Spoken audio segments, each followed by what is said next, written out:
అక్బర్ బీర్బల్ కథల్లో ఓ కథను చెప్పుకుందాం.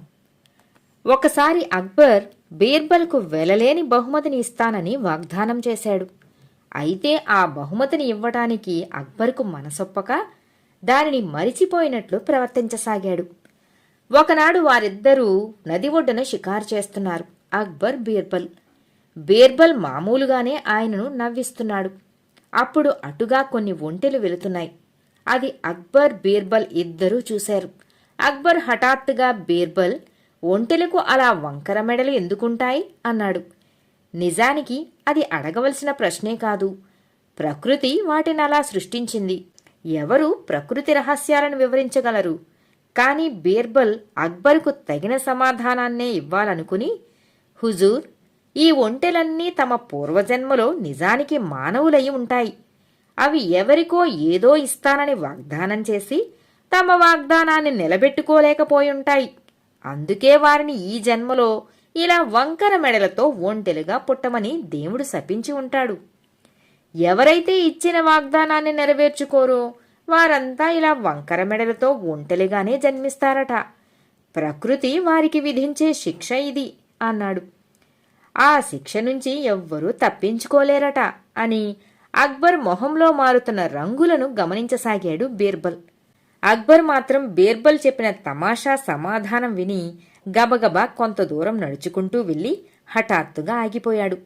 అక్బర్కు ఆగ్రహం వచ్చిందేమోనని బీర్బల్ అనుకున్నాడు. కాని అక్బర్ భల్లున నవ్వేస్తూ, బీర్బల్, నీకు ఇచ్చిన వాగ్దానం నాకు గుర్తు లేదనుకుని నువ్వీ కథను నాకు చెప్పి ఉంటావులే. అదేమో కాని నేను మాత్రం వంకర మెడతో ఈ ఒంటెలా మళ్లీ వచ్చే జన్మలో పుట్టాలనుకోవటం లేదు. నీ బహుమతిని నీకిచ్చేస్తాన్లే అన్నాడు. ఆ తర్వాత బీర్బల్కు వాగ్దానం చేసినట్లుగానే బహుమతిని ఇచ్చేశాడు అక్బర్.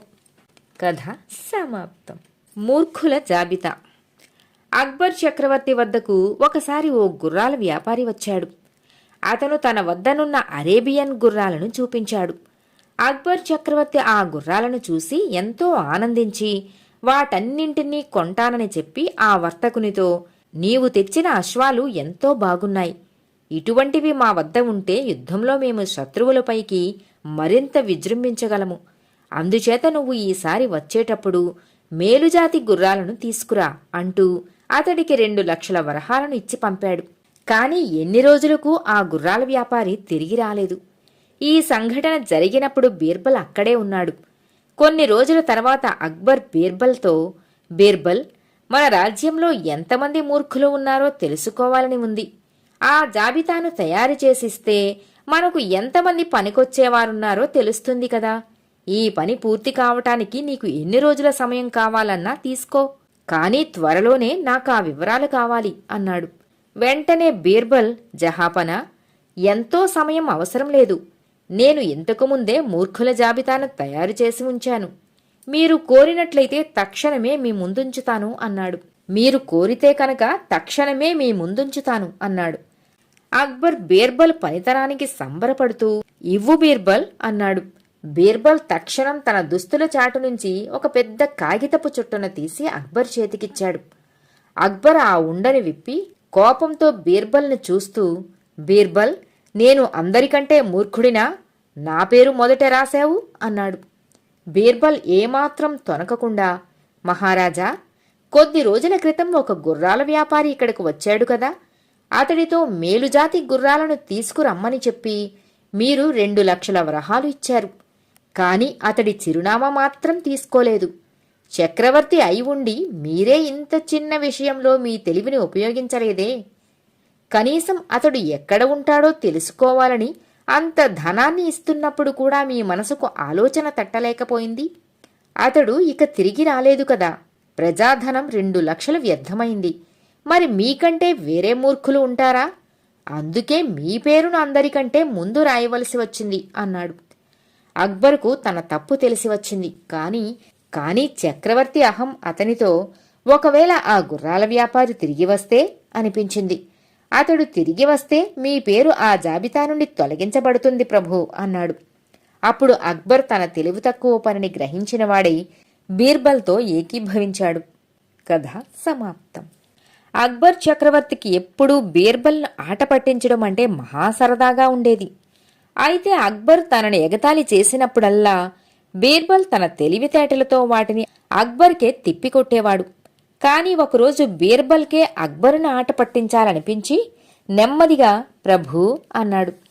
అక్బర్ ఏమిటన్నట్లు బీర్బల్ వైపు చూశాడు. బీర్బల్ చేతులు నులుముకుంటున్నాడు. బీర్బల్, నీ మనసులో ఏదో సందేహమున్నట్లుందే. దాన్ని అడగాలని నువ్వు అనుకుంటున్నావు. అందుకు సందేహమెందుకు, అడిగేసేయ్ అన్నాడు అక్బర్. అప్పటికి బీర్బల్ మాట్లాడక మరీ ప్రభూ మరీ అని నసిగాడు. అక్బర్ నవ్వుతూ, బీర్బల్, నీకు ఈవేళ ఏమైంది? ఎందుకంత కంగారు పడుతున్నావు? నీ మనసులో ఏ సందేహమున్నా నిర్భయంగా అడుగు. నేను దానిని నివృత్తి చేస్తాను, సరేనా అన్నాడు. బీర్బల్ అక్బర్ కళ్ళలోకి చూస్తూ, ప్రభూ, అడిగేయమంటారా? నేను అడిగిన తరువాత తమరు నా మీద కోపం తెచ్చుకోరు కదా అన్నాడు.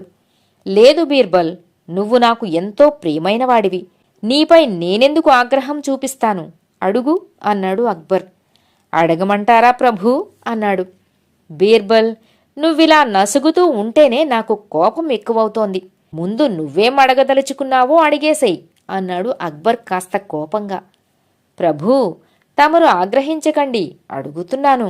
మరే, సూర్యుడు తూర్పున ఉదయిస్తున్నాడు కదా అన్నాడు.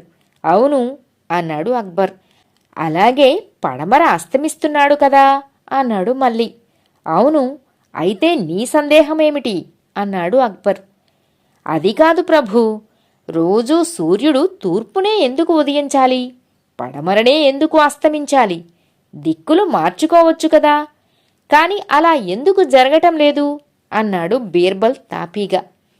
అక్బర్ ఈ ప్రశ్న విని, బీర్బల్, నీ ప్రశ్నకు సమాధానం కేవలం మూర్ఖుడు మాత్రమే చెప్పగలడు అన్నాడు. అందుకే కదా ప్రభూ మిమ్మల్ని ఈ ప్రశ్న అడిగింది అన్నాడు ఠక్కున బీర్బల్. అక్బర్ చక్రవర్తికి ఎంత కోపం వచ్చిందంటే మరొకరైతే ఈ పాటికి తల కోటగుమ్మానికి వేలాడేసేవాడే. కాని బీర్బల్కు తానే స్వయంగా అభయమిచ్చి ఇరుకున పడ్డాడు. ఇప్పుడే మనకూడదు అనుకుంటూ వచ్చిన కోపాన్ని అణచుకుంటూ తన మందిరానికి వెళ్ళిపోయాడు అక్బర్. బీర్బల్ మాత్రం పకపకమని పొట్టచేత పట్టుకుని నవ్వుకున్నాడు. కథ సమాప్తం. గడ్డానికి తోక. అక్బర్ చక్రవర్తికి బీర్బల్ను ఆట పట్టించడం అంటే మహా సరదాగా ఉండేది. ఒకరోజు సభలో తన ఆస్థాన పండితుల మధ్య, ప్రజల మధ్య ఆసీనుడై ఉన్న చక్రవర్తి ఇంకా బీర్బల్ రాలేదు అన్న అసహనంతో ఉన్నాడు. కొద్దిసేపటి వరకు అదే అసహనంతో ఉన్నాడు. ఇంతలో ఆయన మెదడులో చక్కని ఆలోచన తట్టింది. బీర్బల్ రాగానే అతడి తెలివికొక పరీక్ష పెట్టి అందులో అతడు తన సమయస్ఫూర్తితో ఒడ్డుకి చేరితే సరి, లేకపోతే ఏదో ఒక దండన విధించాలి అనుకున్నాడు. వెంటనే తన సభలో పొడవైన గడ్డం ఉన్న ఒకడిని పిలిచి తన చేతి ఉంగరాన్ని అతడికిచ్చి భద్రపరచమన్నాడు. అతడు ఆ ఉంగరాన్ని తన దుస్తుల్లో భద్రంగా దాచుకున్నాడు.